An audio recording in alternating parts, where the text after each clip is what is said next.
Unit 2 Test Study Guide. Now, you will notice that Unit 2 has been a lot of solving equations, so the focus of the study guide will deal a lot with solving equations. So number 1.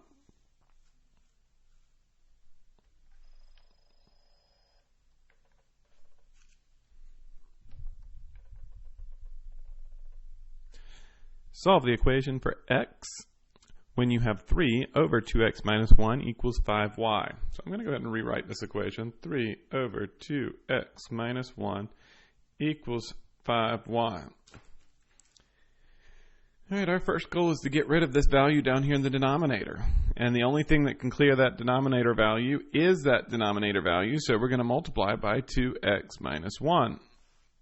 When I multiply by a value, it cancels out the denominator. So what I do to one side, I have to do to the other side, 2x minus 1. Now, another way of writing multiplying by 2x minus 1 is putting it in parentheses, which is actually going to be a little bit easier to deal with because we have an expression, and we'll have to distribute to both terms in that expression. So, on the left side, my values cancel each other out, and I'm left with 3 being equal to.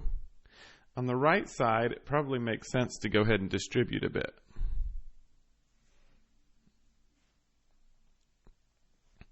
So 5y times 2x, 5 times 2 is 10xy,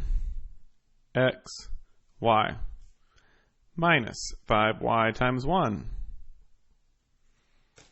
Now, we're a little bit closer to having x by itself. Let's remove everything that's separating x with an addition or subtraction sign. Well, that would be this minus 5y, so we're going to add 5y to both sides. And that leaves us with 3 plus 5y is equal to 10xy. Well, what operation is taking place between 10x and the y? Well, multiplication between each of those terms. And so the opposite or inverse operation for multiplication is division. We can divide by 10, but let's go ahead and also divide by y. Notice when I divide by 10, the 10 simplifies out. When I divide by y, the y simplifies out. And so we're left with x on the one side of the equation. That is our goal. So divide by 10y. That leaves us with 3 plus 5y over 10y, which I don't need to simplify, equals x. We now have x all by itself. Now, yes, I could have put the 10y under the 3y, I could have put the 10y under the 5y and simplified those two statements just a little bit. But at this point, my goal is more, can you manipulate the equation to get the identified variable, than did you finish simplifying what was on the opposite side of the equation?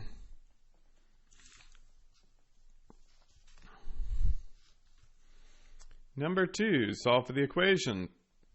3 times the difference of w minus s minus 8 equals 12m. And we're looking for w. Alright, let's start by adding 8 to both sides. So that will give us 3 times w minus s equals 12m plus 8. Now we can see that we're going to have to distribute to get that w out. So we will distribute 3w minus 3s equals 12m plus 8. Well, here I can see that I got to get rid of that subtraction. So we're going to do its inverse operation, plus 3s plus 3s. So we have 3w being equal to 12, oh, that's not 12, 12m plus 3s plus 8. Now we want w by itself, that's the variable that we're looking for, so we will divide by 3, and w is going to be equal to 12m plus 3s plus 8 over 3. Again, we could take the 3 into 12, get 4m. We could take the 3 into 3 and get s. And we could take the 3 into 8 and have 8 over 3. But that is not the focus of this particular question, so I will take it as long as you have gotten this far.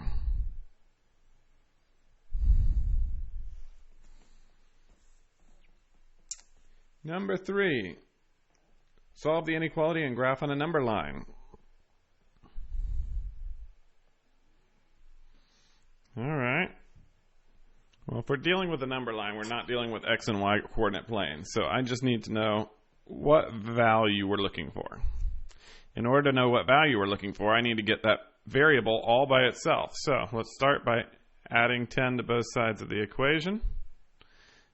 5x is greater than 35. Then we'll divide by 5 on both sides of the equation.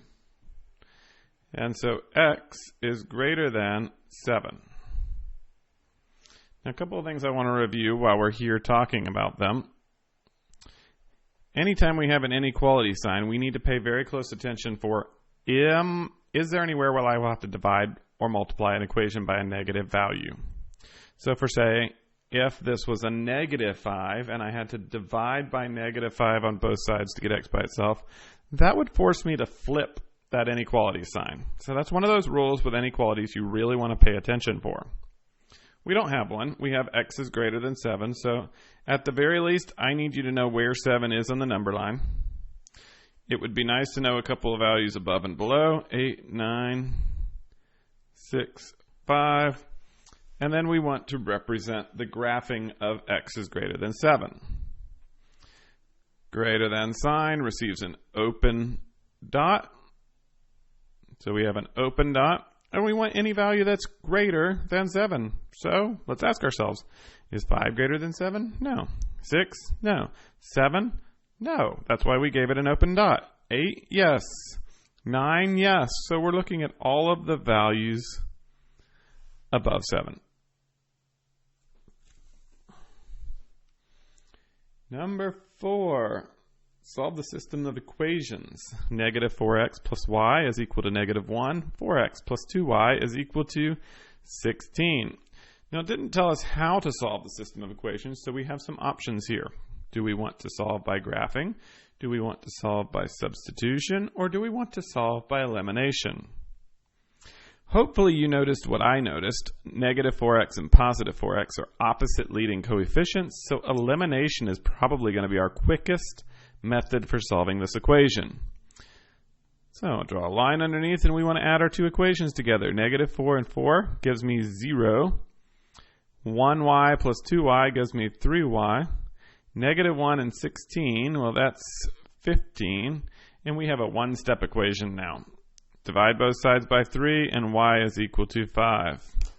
Since we know the value of y, we can plug it into either equation. I'm going to go ahead and use the second one. 4x plus 2 times that value we just created for y is equal to 16. 2 times 5 is 10. Subtract 10 from both sides, and 4x is equal to 6. Divide by 4 on both sides, and x is equal to 3 over 2. So we have an x, we have a y. We want to state our system of solutions, system of equations solution, 3 over 2, comma 5. Now, certainly it would be a good practice for you to take that value, go back and plug it in and check your solution. So let's say negative 4 times 3 over 2. That would be negative 12 over 2, which is negative 6. Negative 6 plus 5. Well, that sure does give me negative 1, so we've done pretty good on that particular problem. Number 5, graph the system of equations. Now, you'll notice I've given you a graph over to the right. We're not going to deal with the graph quite. Oh, yeah, we will. You're just not going to be able to see all the problem. Can I fit it in there? That's close enough. So y is less than or equal to x minus 4. We'll go ahead and start with that one, because we know that the slope, m, the value in front of x, is a 1. We know that the y-intercept, b, is the value off to the right, minus 4. So we're looking for a y-intercept at negative 4 and a slope of up 1 over 1, up 1 over 1, up 1 over 1. We're going in that general direction.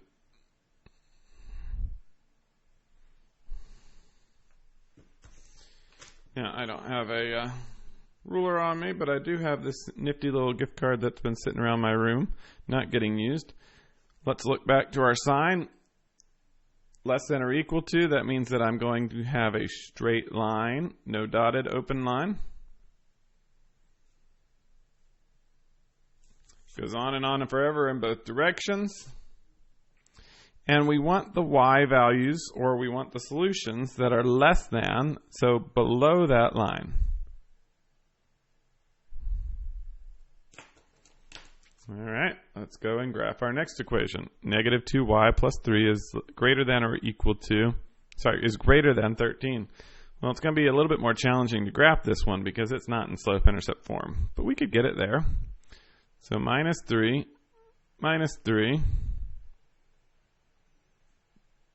negative 2y is greater than 10. All right, let's simplify. Divided by negative 2, divided by negative 2. Y, notice this was that example. We divided by a negative value on both sides of the inequality. So that's going to cause me to flip my inequality sign. 10 divided by negative 2 is negative 5. So y is less than negative 5. Well, what does that mean? That means that we have a m value that is 0, has no slope. It's going to be simply a horizontal line. The b value, since m is 0, is negative 5, so it's going to be a horizontal line that goes through the ordered pair negative 5. Now, what else do we know? We know that we're dealing with a less than sign that has open dots. So when we graph, we want to make sure that we're graphing, leaving some spaces.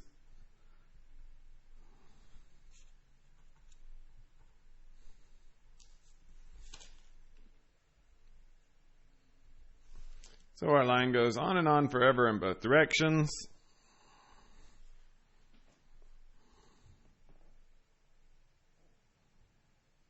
And we're looking for the values that are less than negative 5. So below.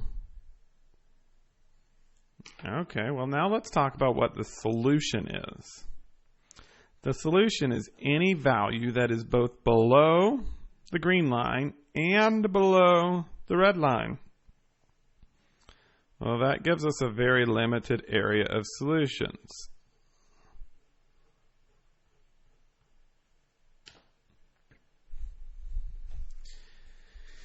All right, that's going to help us with question 6. Question 6 says, is 0, 0 a solution to the system of inequalities in question number 5? Well, once you've graphed it, we can look very close and see 0, 0 is right here in the middle. That is not within our shaded section. It is not a solution. So what are we going to say? 0, 0 is not within our shaded solution.